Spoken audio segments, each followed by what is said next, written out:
Should I play the Jeopardy sound song? It says we are live. If somebody else can check and see if YouTube's going, because I've only got StreamYard up. Yeah, it says we're live. Scott and Dan O'Neill can holler at us too. I'll check it out and see if we are live. Okay. Hopefully it is. Hopefully. Well, I'm watching it, but nothing's come up. Amazon made me buy. There we go. Let's see here. We are out of practice, boys. I know, right? We're gonna sit here for 10 minutes looking at. See, I don't have it on my feed. Well, I used to have it on both sides of the monitor, but I don't do that anymore. So hopefully somebody out there will tell us. There it goes. We are live. I think it just kicked on. Did it? I don't think so. I hope so. Yeah, we're good. Okay. Here we are. Faces? I can't see our faces yet. Oh well, nobody wants to see our faces. So they're hiding us. They're burying us. That's too funny. Well, hopefully some people will holler in the comments. Good evening, happy Sunday. We're coming up on a holiday weekend, or I guess it's towards the end of a holiday weekend, middle of it. I don't even know. I've got the day off tomorrow, so I'm very excited about that. There it goes. Oh, turn that stuff off. Gentlemen, we've got Big Johnson Guns and Gear and 1776 Robust in the house. Guys, how the heck are you? Living the dream as long as you don't wake me up. You need a new saying. You really need a new saying. I'm going to bring a new one for you at some point in time. You have to write me a script. I know, right? Yeah. 17, how about you, man? Good, man. Doing great. Really feeling a little bit more reinvigoration in my channel. Made a couple of videos. The Shield video did really well, actually. I was super shocked. And then I just did the 365 video, which didn't do so great, but it's still chugging along there. But a little more energy into the channel. So we'll see how it goes. And I have a grand plan that I'm going to have my channel crowdfunded by all of my subscribers that never watch my videos. So here's my plan, and I'm just going to throw this out there, and all of you guys can chime in on this. So I went over to Patreon, and I know that's a dirty word sometimes, and I decided to say, screw it. I am asking everyone who is a subscriber to my channel to donate $1 to Patreon. That's it for the month of September, $1. And the reason why I'm saying that is because I have approximately 25,000 subscribers. You know, do the math. and some people are saying, well, you're going to pay. I'm not paying my bills. I don't have a fancy car. I don't live in a mansion. I am 1000% recommitted into the channel. So I want to see if it happens. So I'm pretty sure nobody's going to join, but let's figure it. If you got $1 in your car, put it in my Patreon, guys. It's going to help me buy some guns and do some reviews. That way I can get a little more honest with calling people out on YouTube, because I'm telling you, man, I'm itching right now to start some shit. Yeah. Well, that's cool, man. I hope everybody donates and you're able to get things all fired up and that sort of thing. That's cool. Yeah. Very cool. Yeah. We've got quite a few people joining out there. I don't generally do roll call. I hope everybody's okay with that. I'm sure we will get to a lot of questions. Bring your questions. That's the best way to get a mention out here. But we're all family, so we all know each other pretty well. So we were talking a little bit prior to going live here. So we got to jump back into the conversation. We were talking about various things like P365, right, and the Ramjet. So I'm actually going to give the mic back over to you, 17. Why don't you kind of fill us in on what you're thinking? All right, so this is where the stream goes right downhill. So I apologize to everybody watching this. So I don't know about anybody watching this, but I know myself, like, I don't really watch gun channels anymore. I really don't. I watch, like, you know, people giving the police a hard time and violating their rights and stuff. Like, those are the kind of videos I'm watching lately. But I noticed a weird trend in the past couple of weeks about the P365 Ramjet Afterburner. And I swear to God, I don't know if any of you caught this, but it seemed like everybody had the same exact script. Every single guy. And you know what? Maybe it works great, and I'm sure it does. And I'm not bashing the product, because we know it's a good product. We know it attaches in a nice way where you don't need a threaded barrel. All those great features, and believe me, it looks great. But to see every single YouTuber go out there and say the same exact stuff, then you're showing the shooting comparisons with their P365 with a comp on it, and they're saying to everybody, my God, it shoots so soft. Well, I mean, no fucking shit. Like, really? You guys have a tiny little pocket gun. You put a comp on it. You put a jumbo flashlight on it, a jumbo optic on it. You put lightning cuts on your slide. And then you're saying to everybody, my God, it shoots so flat. Well, guys, no kidding. Like, that's not a shocker to anybody, right? And then all of a sudden, this comp is now taking over the 365 macro, because now that's no longer good, right? I mean, about 2.5 months ago, it's amazing. Or now it's not as good as the Shield comp carry because, you know, it doesn't have this. So I'm just saying, like, to me, there was so much, and I'm going to say it, so much shilling going on for that. It was pathetic. And all these channels out there that start their little thing saying, I'm an honest channel and I will always tell you the truth. You know what? Enough, guys. Like, you could sit here and say, well, I'm not shilling. I'm just getting support and sponsorship. I hate to break it to you. It's the same thing. And I'm not saying you're wrong in doing it. You are right in doing it because you're getting products, you're reviewing those products. But you know what? Let's call a spade, right? Like, if everybody had the same exact script, even the titles and the videos were almost identical. I mean, it's kind of pathetic, and it lacks originality. It lacks creativity. The thing that I even actually talked to or reached out to them and saying, hey, listen, you guys made this comp and everybody's claiming it's 50 state legal, but not one YouTuber was from California or New York. So then how is it that you diversify the group by sending it to those areas that actually have those restrictions of no threaded barrels, all that other stuff? And I didn't get a very good response, I guess. So it is what it is. But, you know, at the same time, bottom line is this, like, pick and choose who you watch. If they're too busy in every video explaining how honest they are, you might want to think about that for a second, right? And this is something I learned in life, that if you know someone who is constantly saying they're not an asshole, it usually is because they're an asshole. So my thing is the same thing here. If you have too many people saying I'm honest and I won't shill for you, more than likely they're not that honest and they're probably shilling. But that's just my 2 cents. Well, I'll say this, and we've seen this before too. Like, if there's a new gun release, like Smith & Wesson, you know, they dropped a bunch of guns, you know, all the YouTubers tested them and stuff like that. I mean, everybody has their, like, their product launch or their official drop where everybody can talk about it. And I figured that was theirs. You know, and I do have personal experience with the Ramjet, you know, on my 19X. I purchased it, but I do have experience with it and I actually really do like it. I mean, I did a video before, you know, with the light on it, but without the comp, and then afterwards, and I can tell the difference. I mean, is it like completely earth shattering? No, but on rapid fire, you can notice a big difference. And I look at it, hey, if you can squeak out a little bit more, you know, I guess goodness or accuracy or whatever it might be out of it, why not? But yeah, if you've got the same script, you know, the same titles, the same this, the same that, the same that, and the same saying, that almost sounds like, hey, here's a script we're going to send you, say what we tell you to say. That's a totally different thing. I don't agree with that. But we've all, I mean, God, remember the Prodigy, remember the, you know, Echelon, remember the, you know, this, the, that, you know, name it. I mean, everybody has their drops, you know. You know, you remember the O-Light shit, you know. Yep. You know, I mean, we've all kind of done it, but yeah, if it's the same exact script and the same exact title and the same exact basic video, then that's, you know, not original. And, you know, you can tell that people are just, you know, doing what they're told to say. Sure.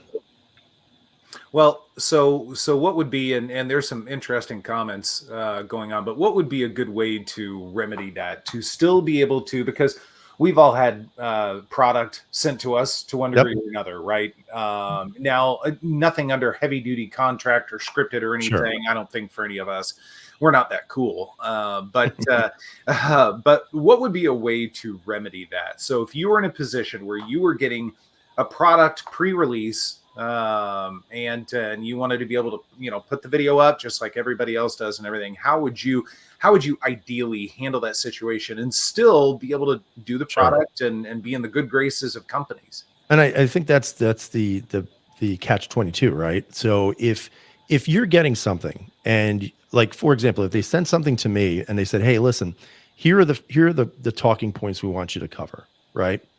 I'd disclose that. I would say, listen, this is what they wanted me to talk about. Here's what I'm going to say. Now I'm going to tell you what my thoughts are, right? Like, you should have that creative freedom to do it. Now, of course, let's be honest, it's a business. We know that a lot of these guys go in here for business. And so they're going to do what they have to keep maintaining that business. And that's why I'm saying I'm not blaming them. I'm just simply saying that if you're going to do this, like have some, whatever you want to call it, moxie, some, principles behind it. Because if you don't have that, you're going to get lost in this. And unfortunately, it seems like the more popular channels that are coming along seem to be doing more of that. Like, I mean, it's just unreal. Like when you watch it, if you're saying how, honest you are and this and that and everything else, and then, you're saying you're not this or that, but then you spend 10 minutes doing exactly what you just said other people do. And I'll be honest with you, there was one guy who ticked me off who said something about Chris, and you know who I'm talking about with Honest Outlaw. And he was claiming that he shouldn't have gotten a gun because he's a huge YouTuber. But you know what? Why? Why shouldn't he get a gun? And you know what? No offense. I don't really hear him proselytizing about the fact that he's so honest. I mean, his name is Honest Outlaw, but he doesn't sit there and take 5 minutes of every video to explain how honest he is. So you either take it or you don't. I mean, I just think that if you have a company that approaches you and says they want you to address talking points, great, address those talking points, but then do something in that video that's yours. That's your creativity that's coming out. I mean, when you, like, there were some videos that I saw when they were shooting like the Afterburner with a different comp, right? And they were claiming that there's such a huge difference. Now, I have no experience with the Afterburner. Mike, you do, and I don't. But I have experience with comped firearms. And yes, they reduce muzzle rise. We know that. That's not a debate. But is it so outer-worldly that this Afterburner was such an amazing function? I mean, it was laughable. Like, I got the 365 fuse. That thing doesn't have anything on it. That is the flattest shooting 365 I've ever shot. I've shot the Parker Mountain machine comp on a 365, no comparison. That 365 fuse is a better gun, shoots flatter. Why? Heavier, longer slide, blah, blah, blah, blah, blah. Yeah. So when you think of it and you do the math, the comp is the same principle, right? Yes, I understand the gas is dispersed and all that other bullshit, but at the same time, you're adding a little more weight up front. Then you watch the videos. Most of them are shooting them with some form of modified slide. They're also adding lights to it. So all those things play a role in the flatness of that gun. Not necessarily taking away from the fact of the comp, but if you're going to do it, then do it the way it should be done. Take this comp gun and that comp gun. And then if you watch some of the videos, there's one video that I actually watched where the hand position on the gun was totally different. So now I'm thinking to myself, well, is that true? I mean, if they're supposedly these expert shooters and they're going and they're extending out, but then you watch the video and you watch this hand, going a little bit like limp a little bit, at least it looked that way, there's going to be speculation there. So I'm just saying, like, if you're getting those scripts, I mean, maybe disclose that and then do something on your own. Will that ruin the relationship? Well, then maybe it's worth ruining, because if you don't have that freedom to do it, then you are a sellout. Yeah. Yeah. Well, and companies, there's got to be a middle ground, because companies, especially firearms companies, and there's some other industries too, that don't have the ability to advertise the way other companies do. So they're a little bit limited. So they're going to be dependent upon things like social media, so long as social media will allow it as well. I mean, we're lucky, even though, YouTube is cracking down on various things like that. We're still out there, right? So companies have to do everything they can to market to their audience, and social media is the way to do it. Now, I think there's a good way to do it and a not so good way to do it. I think companies, if they're smart, will hopefully be confident enough in their product to say, what, you say whatever you want to say. We just want to get the word out. And if it just totally sucks, if you could come to us first, and we'd like to look at it, that'd be great. Mm-hmm. But if you don't, okay, be honest about it. But I'd like to see that. But I agree. The transparency, at least up front, say, hey guys, I got this product and it's really great. I have been working with the company on it. There's things that they think are really important that I'd like to get across to you. These are their words, or, we kind of collaborated on this, or whatever the case may be. However, hang tight, because the rest of this is mine. We're going to talk about how I feel about it, the pros, the cons, good, bad, ugly, whatever it happens to be. So there is still some skin in the game for the YouTuber, because I think that also will either build some confidence with the audience, or it will show the audience that, hey, this person just follows the script, and hunky-dory all the way from beginning to end, and that's the end of the video. And I think that could be a turnoff for a lot of people. So yeah, I think there should be a middle ground there, but not being transparent in things behind the scenes. And I don't want to know, hey, they paid me $3,000 to make this video. I don't care about that. I really don't. As a consumer, that doesn't really matter to me. What matters to me is this thing good enough for me to spend my hard-earned money on, regardless of what deal you had behind the scenes? That's irrelevant to me because it doesn't affect my pocketbook. What does is whether I buy the product or not. So I'm dependent upon you and others like you to relay good information and tell me the parts that suck. Tell me the parts that suck. That's really what I want to know. Yeah. I had, two companies, and y'all know who one of them is, but they would send product, like you would get it on a Tuesday, and they would say, oh, the release is this on a Friday, so you need to get your videos out on a Friday. And I'm like, I just got this damn thing, and I wouldn't drop it on that day that they wanted everybody to drop them. And then I would get an email saying, hey, we didn't see your video. And I said, because I didn't put it out. And they would say, why? And I said, because I'm not going to test something and truly test it. I just didn't, I wasn't going to do a box opening and go, hey, here's what it looks like. I want to test shit. I want to see if it's even worth freaking showing an unboxing. I don't really even do unboxings anymore because I think that, for one, they're kind of, worthless. Like, here's what comes in the box. I mean, if you want to do a video, you could say, hey, here's what comes in the box. But to go through the box and then that's your whole video, I just don't do those anymore. I think they're kind of boring personally, but yeah, they would get mad at me because they were like, you didn't put it out on the, opening day, so to say, or whatever. But I would test it a little bit and say, okay, hey, I've tested this thing. I've shot with it. I've used it. Here's what I think about it, blah, blah, blah. And they didn't like that. So, that was another reason I told them to pump sand, and I didn't want any more of their shit because I wasn't going to do what they're telling me to do. I'm going to do what I want to do and truly test the thing, I just think that's kind of, and some people get stuff like months ahead of time, and that's great. You're going to test it, and hey, I've ran 500 rounds through it or whatever. If you truly have, that's awesome too, because you don't know if it's going to be great or if you're going to have problems with it. And like some of the videos we saw on some of the guns that were released, this year, come to find out, in their videos, nothing happened. But then when the gun, real, people got them and started buying them and testing them, there were problems. And it was quite a few. It wasn't just one or two.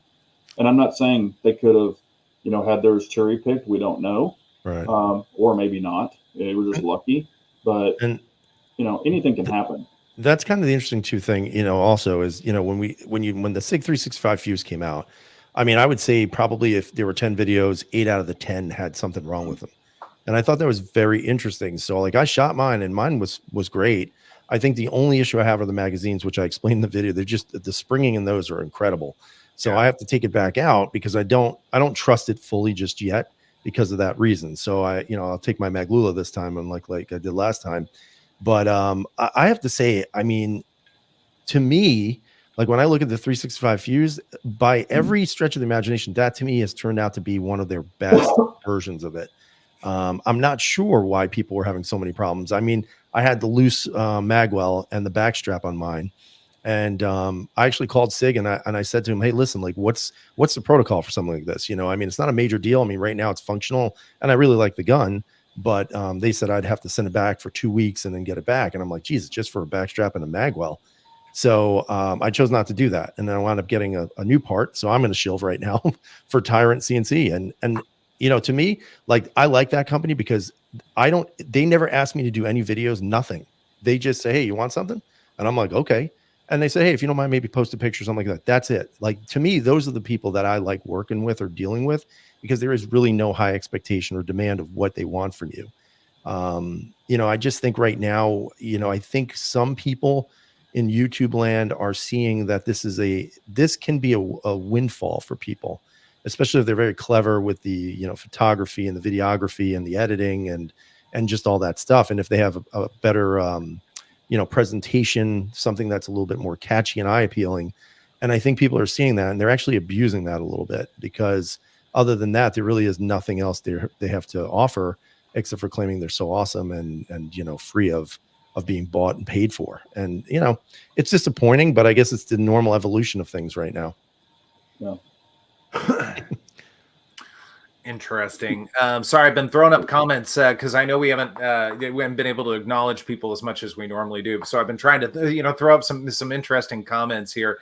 There's a lot of interesting stuff going on here.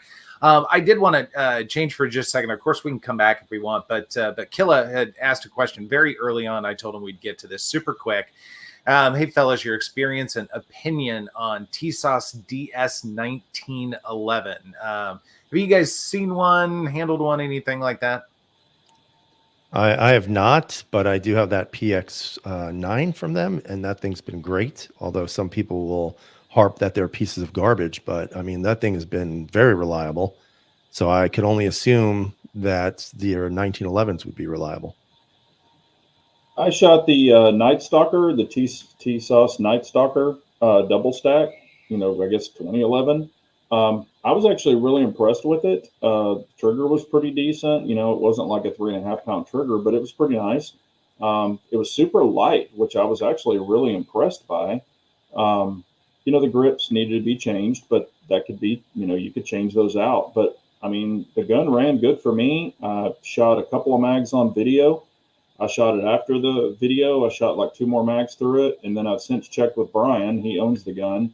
He loves it. It still runs great. He hasn't had one problem with it. So, and I know he's put a bunch of rounds through it. I only put a total of 4 mags through it, but I mean, it worked perfectly and I had no issues with it.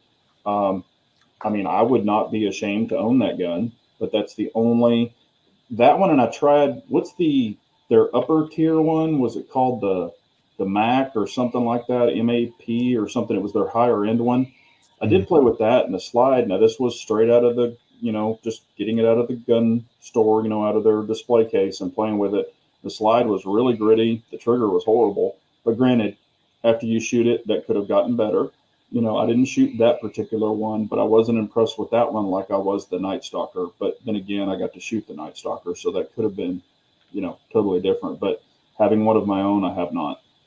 So, okay. I've handled a bunch of their standard GI 1911s. We've gotten piles of those in on transfer, so I've had the opportunity to kind of rack them and pull the trigger a few times. They've been fantastic.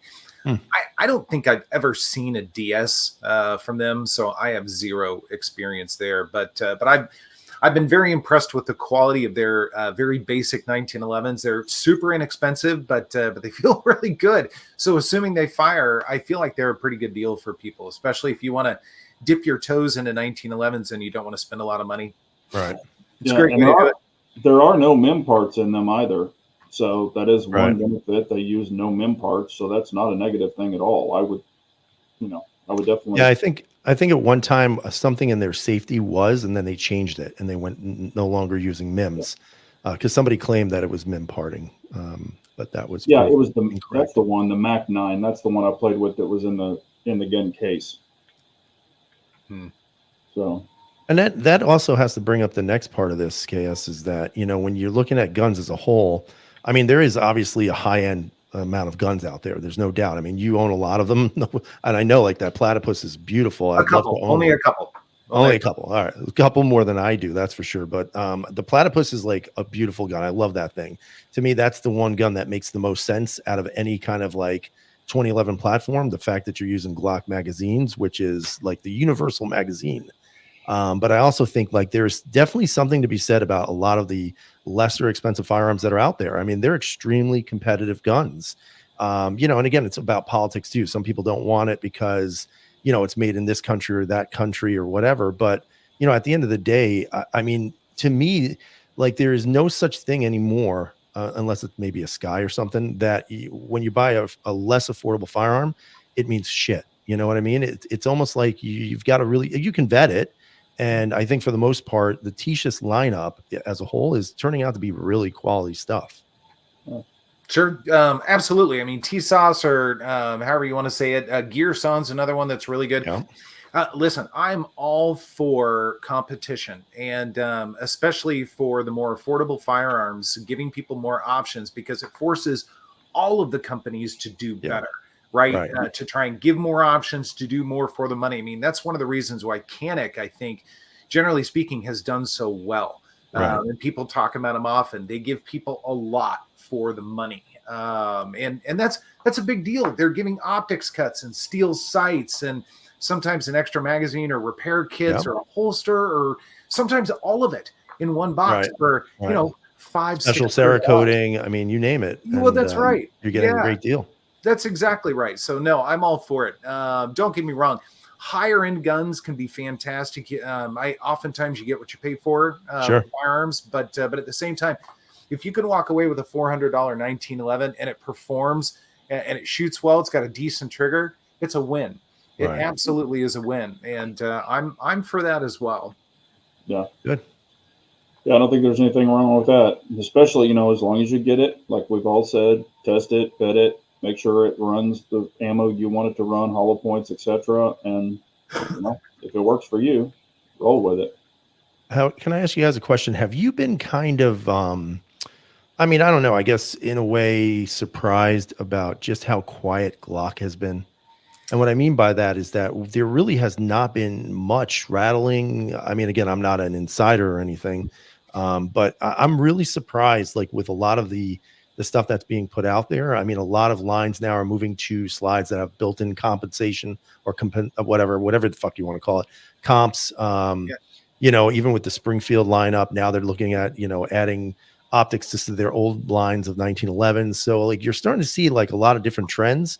And it's interesting, like there's, in my opinion, right now, there's three current trends that I think are happening. I think one, the slim firearm. I think right now is probably one of the huge markets.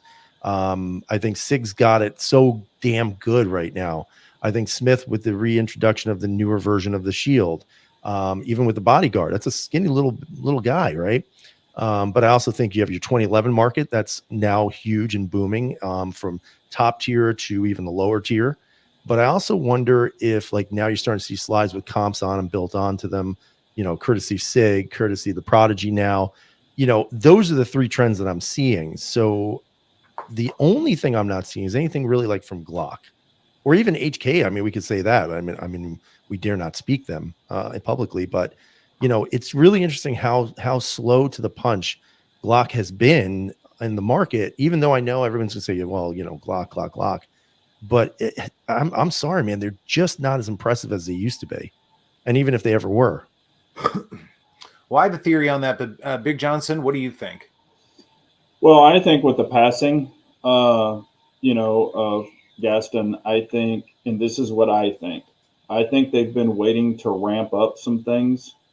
This is just my opinion, but they couldn't without his approval because he was, the HDIC. Well, now he's not with us anymore. So I just, in my mind of minds, I think they're ramping up a bunch of stuff that they've had on the back burner that they wanted to do. They couldn't with him. And I think we're going to start seeing some things, like the rotating barrel, maybe some comp. I think they're going to, the Suns and stuff might start stepping out of the, shadows, so to say, and maybe releasing some more things. I think they just want to make sure everything's right. I think with them also for law enforcement and military, they're going to have more of a civilian comped side and then more of a standardized side with maybe front considerations and things for LE. But I do think some stuff is coming from Glock. I don't have any inside information or anything like that. That's just a thought that I have. I think they're seeing that they're getting passed up and they're kind of blueprinting some stuff to throw out there, and I think it's coming. I really do. I could be wrong. Rabbi, I swear. So I'm not a huge fan of T-Rex arms in general. It just doesn't blow wind up my skirt. But I like Lucas's brother. I forget his name, but I enjoy him a lot. His videos are phenomenal, just even from an entertainment perspective. But he did a video on Glock. Might have been a couple of weeks ago. It talked a little bit about the history of Glock, which is always fascinating. I love to hear the history of any firearms manufacturer. You could have my attention all day long with that. But then he was talking about, so where does Glock go from here? To your point, after the passing of Gaston, and there were a couple of different directions. They could stay the course, kind of like they've done, right, Right. or sell. And Right. I think that's the direction they're going. I think that's it. And I think we are going to probably, and I could be totally wrong on this. I mean, I'll eat my words. That's fine. But I think we're going to see Glock fade away, or it will Wow. be law enforcement contract, and it will be owned by a conglomerate or another firearms company or something like that. But to me, and I respect Glock for what it is and what it did for the firearms back in the 80s, Right. 90s, even 2000s. I mean, I give credit and props where they are due. However, my biggest bone to pick with them is the fact that, and we all know this, they have not continued to evolve. They just basically stopped. I mean, after the Gen 3 or even the Gen 4, it was kind of like, all right, that's it. And then Gen 5 came out and everybody was sort of like, really?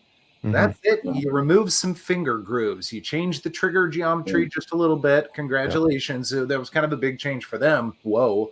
But then they've got, the 46 that's out there in Europe. But I don't think we're ever going to see that. Right. I think people would lose their minds if we did. But to your question, I was thinking about that as well. I was like, well, could they sell? Yeah, she might want that money. I mean, that'd be probably a chunk from Sure. somebody. But I also thought, who the hell would buy it? I mean, who would be like, Steyr. okay, who? Steyer's going to buy it, Yeah. so they can make it as irrelevant as the M9 A2 series. Well, so they could improve on the marketing. Yeah. Okay, would it be CZ? Would Colt buy it for the contracts that they have? Because it would be good for contracts. I mean, I think it would be a lot European company that would buy it. I can't see, maybe, I don't know. I mean, Yeah. it would be, it's kind of hard. Like, I didn't suspect you were going to say that, Russ, but I mean, it would be hard to imagine like Glock fading into oblivion. That's But what is it unheard of? I mean, No, it's not. it's not. really But not. at the same time, Guys, you got to remember. You have to remember. The owner or owners or top echelon are not in it to say, "Oh, Glock has to live on forever." No, Right. that's not what this is about. It's about money. It's about running a company, right? And if the opportunity presents itself and makes sense to say, "Oh, right. I'm out. I don't even like this. This isn't my cup of tea. Whatever. I don't need the headache. See you bye." Let somebody else deal with it. And then what we've seen over and over again, especially in the firearms industry, is when another Can you hear those dogs? Yeah. Sorry. How dare you? And when another company takes over, right, things start to fall apart. Colt CZ, that's a great example of a current day thing that's happening. Now, I've heard some whispers that changes are happening, and we're going to start seeing CZ come back a little bit. I can't say any more than that, but hope for the best on that. But yeah, we've seen that sort of thing happen time and time again. Oftentimes, the new company that comes in, the parent company, just drives the child into the ground, so to speak. Yeah. Were you guys surprised to see a refresh in PO9 and then the disappearance of PO7s? I finally held one. I thought it was fine, but it was not revolutionary by any stretch. Really? It was basically a slightly facelifted PO7, a little bit more curvy. That was it. Yeah. Interesting. Honestly, I thought we would get the P10 before we'd get the PO9 Nocturne, compact, full size. I was hoping for the P10, but I mean, you got to think about it this way. And I think this is a good thing. All the people that just kind of were like, hey, I'm not going to carry a PO1 or a Shadow 2 compact or whatever. Okay, the metal guns. I think it was cool because the PO7 and PO9 have always been there. Okay, we've known about it. I love them. I've talked about them forever. And now all of a sudden I have, and maybe y'all have too, but I have people blowing me up. Are you going to buy the PO9 Nocturne? Oh my God, This is revolutionary. And I'm like, well, I've got two PO7s and two PO9s, already. And I've milled them. Of course, the new ones do come, with the RMSC footprint or the K. But it's like, there's really not that much difference other than the extended slide controls, the more grippy texture, which is great. I think that is a neat upgrade. But now a lot of people are excited about the double action, single action polymer again. So I think that's great because it's another, trigger setup that people probably haven't played with. So, and from what I understand, I've talked to my gun store, they're selling them. They had it, they had one left. They've actually sold quite a few of them. So I think it might have gotten another spark out there for it. Yeah, and I agree with that. I think, and then that's like but again, that also tells you, maybe the direction of the company too, right? Like, so they're investing in an older line. I mean, I say that loosely, Yeah. but they're investing in an older line of firearms and giving it a refreshing. And even in the small aspects of the new type of texturing, the slide is cut a little differently. Then you have the optic as well. I mean, at least they have that forethought to say, okay, we've got to kind of catch up now. Like we're not really producing much of anything. I'm glad to see that the P09 line doesn't need plates, which in my opinion, that needs to also go away. I think any company that is manufacturing slides that are optic ready, the plate thing's got to go. I keep saying it over and over again. So I like the idea of that. Now the question is, where does it go from here? Are they going to redesign the P10 and give it the same type of texturing as the P09s? Are they going to, it would be nice to see a refreshing of the P10. I think it's a great gun still, but I also think just something a little different, just to give it a refreshing, adds interest to it, and I think kind of segueing back to the whole Glock conversation, that's where Glock is missing it. They're just missing it. I mean, everybody who comments is always about, well, they're great and they're reliable. You're absolutely right. We all know that. I don't know how many fucking Glocks I've owned, but at the end of the day, if it's kind of like anything else, right? If we were still driving a Model T today, we'd have problems, right? We wouldn't have a lot of the accoutrements we have now, like power windows, this, that, air conditioned seats and everything else. So it's like, it should be like anything else, a progressive evolution of things, unless of course you're too stubborn or too blind or too headstrong, or just too whatever, proud to realize that you're going to miss it if you don't try to continually evolve. And I think that's why Glock is kind of just being eclipsed. I mean, right now, there is no reason why anybody should go and buy a Glock. There are guns out there that are as reliable, if not more, with better ergonomics, better triggers, better options, and at a cheaper price.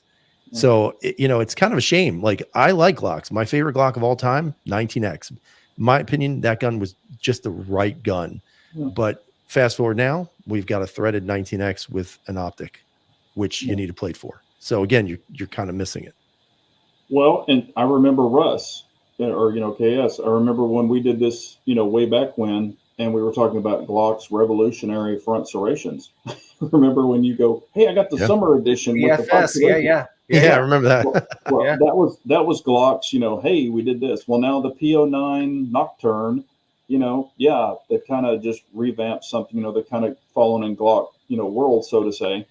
Not that it's bad, and I think it's great that they're reintroducing something. But I'm hoping with the other ones that they go after, like the P10, I hope it is a total revamp. Not that anything's wrong with it, because I love them and I own them, and I think they shoot fantastic. As long as they don't change the mags on us, which hopefully they will not. And they didn't do it with the P09 Nocturne. Right. But, if they come up with something like, hey, we've added this and the benefits people have been asking for and the upgrades people have been asking for. But here's the thing, I know you were saying don't use plates and all of that other stuff.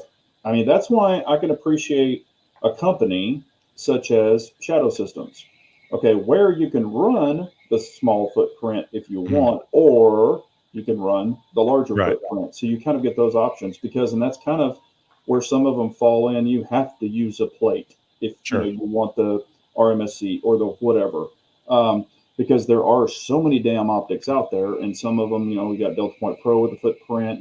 There's 3 or 4 main footprints out there. So right, but it would also deal with the popularity. I mean, if we had a room of 25 people, how many of them have Delta Point Pros? Well, you'd be surprised. Maybe 3. Maybe. Yeah, but you would be surprised, because if you go to the military tactical side, like a Staccato, Delta Point Pro is the main footprint for, SIGs because of the military, because they have a big contract with with Leopold. So, that's what I'm saying. It's like, yeah, you can pick the most popular for civilians, and I think that's a great thing to do. But then, and I think that those people could work with a K footprint. It's just a smaller, like the EPS carry. You can put the carry or the full size EPS. It's still the same footprint. One's just wider. Something like that. You could make something work. But a lot of people are also so invested in dots or footprints that even when they come out with a new gun with a different footprint, then everybody's like, well, shit, I can't buy that gun because I don't have that footprint, or I have to invest in that dot to put on that gun. So I think when they make it, but with the K footprint, there's a lot of them that fit that. With the RMR footprint, there's a lot of them that fit that. And I think if they even standardized it more so just to those two footprints, and then you got the Acro, which I honestly think out of all the dots, personally, I think the Acro is the most robust footprint. I do with where it grabs from the side, because you're not dealing, the screws are deep down inside, because you can break screws on RMRs and things like that over time. But I think with the lug lockup the way it is, kind of like on your Picatinny rails,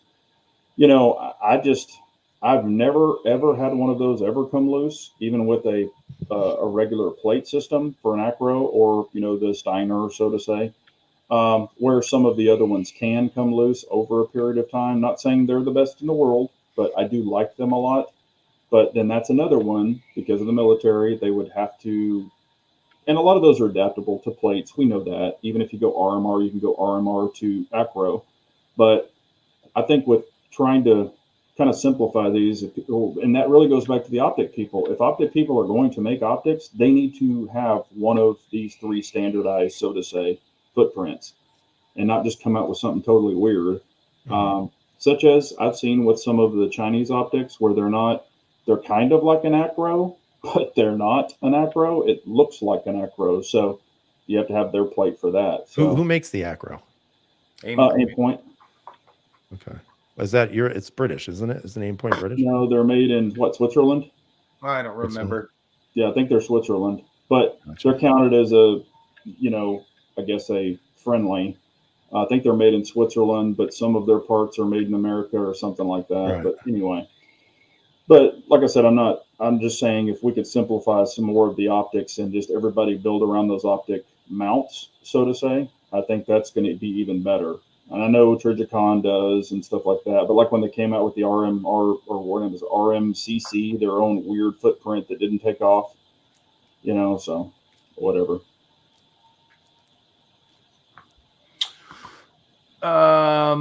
So I'm trying to see. We haven't had that many questions. Lots of comments, which I appreciate very much. Pistol Pete saying, "Did anyone hear someone buying a CC Scorpion Evo in 22? I had a Scorpion, but that was a fail for me. We've had a 22 Scorpion hanging on the wall for a while now. I think it was one of those things where I'm not sure anybody was looking for that particular solution." Why not? You know what I mean? Yeah, I know, it's very, very strange. Ohio Cruffler said that he wishes CZ made an aluminum frame compact with safety. It's called a P01 Omega, if you can find it. That's an aluminum frame safety version of a P01. And a Shadow 2 compact. That's true. Yeah. So yeah, Shadow 2 compact. P01's better. P01's better. I like P01's better. P01's better. I will fight you all day long. I'm telling you, I've owned both of those. Listen, they both have their place. They really do. But as far as if you're a trigger snob, though, you got to go Shadow 2. There's just no way around that. If you're a grip snob, also Shadow 2 compact. I could go either way on that. Yeah, but I like the P01. I'm not knocking the P01 at all. It's a fantastic gun. That gun has been put through hell and back. It is a fantastic gun. But when I shoot both of them, it's like I can tell a difference personally. But see, I'd like to see a refreshing on the P01, to be honest with you. They've needed it, and I think I honestly think they were like, you know what?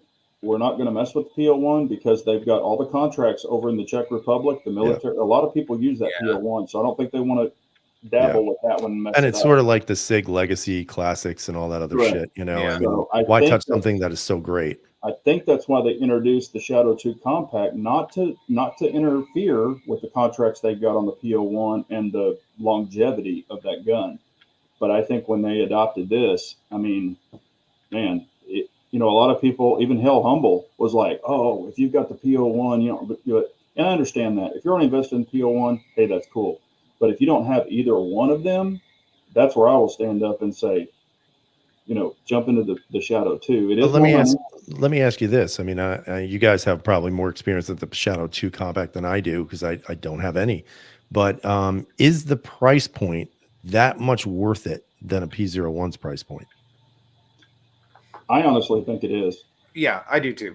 Yeah, because you're getting a more and the PO1 is ergonomic. Do not get me wrong, but I think with the Shadow 2 compact, with the extra, the longer beaver tail and the higher grip, I think that is better ergonomically. And you put your hand on a Shadow 2 full size, okay, Yeah. or 17. Yep. So just imagine chopping a little bit of that grip off and a little bit of that barrel, Right. and that's basically it. You're getting a better trigger. You're getting an optic cut from the factory. Of course, you have to use a plate, Yep. but I mean, it's kind of like what you just said. If I wish they would do an upgrade to the PO1. That's what it is, but with a better frame.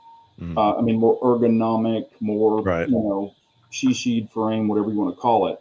And yes, you can upgrade both of those guns, totally. But I just think for the features you're getting, it is worth the money that you're paying in the difference. That's what I think. I have to say, we have a very good chat every time. Yeah. Yeah. Oh, we do for sure, and we've got a great group of folks that check in with us here. It's a great family for sure. Yes. Everybody knows each other pretty well, which is really neat. So, looking through these, let's see, Killa. What are your thoughts on U.S. District Court's ruling that the banning of machine guns is unconstitutional? Ooh, yes. Think it will stick. Well, I agree. I've said that for 1,000 years. If I want to have a machine gun or I want to have a tank or whatever the hell I want to have, I should be able to have.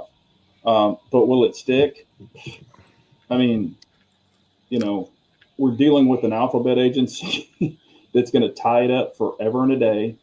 Even if it was ruled, hey, now you can go buy one, they're going to appeal it. It's going to get tied up for another 2 years, another 3 years, another 4 years. It's just going to keep going down this downward spiral. They're never going to free it up, I don't think. And put it this way, not in my lifetime, I don't think. If they do, that's great, but I don't think it's going to happen. I wish it would. I think all gun laws are unconstitutional, personally. I mean, I think it's let's see. It's kind of like dealing with somebody who promises to do everything for you, but then never delivers, right? And that's the way I'm looking at it now. Like, okay, so we have all these district courts ruling this and that, the Supreme Court. I mean, you would think that with the the armed scholar, the Supreme Court's meeting every day on these things, which we know they're not. I mean, it's just, that's a whole nother story. But it's, the thing that I always think about is, okay, so the Supreme Court kicks it back down to district courts. District courts make a ruling, and then where does it go from there? It's one word: appeals. That's where it goes. So, I mean, will it stick? It hasn't. It hasn't done anything. Like, does anybody out there, including us, do any of us have access to machine guns right now? Fully automatic machine guns. I do if I go rent them. Yeah. Yeah. Well, how do you have access to it? Are you asking Big J or me? Both. Can you buy one right now today? No. Well, I mean, I don't want to spend the money to do it, but yes. Yeah, you can, right. If you get a certain license, you can do that. It's not a license, it's a tax stamp, just like a suppressor, just like an SBR. Okay, so my thing to you is you have to pay extra to do it. $200 bucks. What you're has right. changed? So what's changed with these rulings? What? Nothing. Yeah, but here's the deal. Also, for a machine gun, you have to pay $200, but also you're going to pay, even for just a basic freaking MP5, you're going to pay what, 10 or 15, 12 grand, 14. Oh, you're going to pay more than that. Yeah. Yeah, Sure. but I meant, even for I was trying to find a cheap, maybe an M16 or something, but you're going to pay an ass load for it, which right. At the end of the day, I mean, I've shot plenty of machine guns. I know KS has. I don't know about you, 17, but they're cool to shoot and say, hey, I shot one. Do I think they're practical? Not personally. But I mean, I still think everyone should be able to own one. But that's what I'm saying. So like yeah. At the end of the day, nothing has changed. So it's saying, yeah, they've ruled it unconstitutional, but it has not opened the floodgates to people going out and purchasing because cost, prohibitive, but Right. also, you still have to have your tax stamp. So what has it done? It hasn't done Well, anything. So it's but- like, once again, we're all saying, oh, yay, it's a win. No, it's not. Nobody's won anything. But well, As a matter- but 17. Here's what they're trying to get done. If they found it unconstitutional, then they would pull the tax stamp off of it, and then more companies would start making them freely for people to buy. But I don't agree with that. And I'm going to explain why. With all you have to do is look at New York State and California. Do you know how many unconstitutional laws both states have passed over the past 5 years? Magazine restrictions, gun licensing, having to, if you buy a fully completed AR-15, you have to have a license for that now. All of those things are unconstitutional, and every state goes through their circuit courts to do it. They all, for the most part, you're seeing them turn around saying, well, this is unconstitutional. That's what, it hasn't affected anybody. It's still the same thing. Nothing has changed. Nothing. Well, that's what I said originally. It's just going to get tied up in court forever, never. That it's never going to come out of it. But here, you got to flip that script also. Okay, yeah, we as good law-abiding American citizens don't have them, but who does have them? Who puts the flip switches on everything? Who put, that's what I'm saying. Right. I believe they live in Aurora, Colorado right now. Correct. Yeah. I mean, you've got people with trunks opening up, Sure. and selling them on every street corner. Yep. Or China bringing in the switches. That's what's happening. I mean, they're just dropping off bags of switches in different areas. We've already seen that. I don't know if y'all have seen that, but it is happening. So, I mean, but you want, as American citizens, we want to be able to fight with the equal amount of tools or the equal amount of items that other people have. And right now we're not able to, legally. Okay. So, it's going to be tied up forever and ever and ever. That's never going to change. I mean, and the bad thing is all this stuff being tied up by the alphabet boys, all this crap going back through the appeals court. Guess who's paying for every bit of that? It's not them. Yeah, it's not them. Mm-hmm. It's us. So they're using our money against us in the appeal process. If a judge came out and said, "Hey, we're shutting this shit down. You are not going to appeal this unless you, as that state, pull the money, and it's your money. You have to pull it from that." They would be like, "Okay, we stop." I'm telling you, that's how it would happen. But it's not gonna. No one's ever gonna come out and say that. Right. So I think we're paying to fight ourselves. And I think what's going to have to happen is, as these decisions keep going more and more, I think what's going to happen eventually is some person, whoever it might be, is probably going to do something that is, illegal, but has already been struck down by the court, but it's still in the appeals process. And then eventually you're going to see maybe some breakthroughs there. I think it's going to take a brave soul to do that, but it's also going to depend on what administration is running this country in the next election, because I think obviously, you could see by my name tonight that, where I'm leaning, and I'm not saying either one of these people are the perfect candidates, but, I mean, I just can't foresee, any benefits to having Kamala Harris as our president. I just can't. I mean, it's going to be bad. It's just going to be bad. And also, if people think about this, she's been there for over 3.5 years. Okay, all this stuff now, all of a sudden she's saying, "I'll do this and I'll do that and I'll do this and I'll do that." Why hasn't she already done it?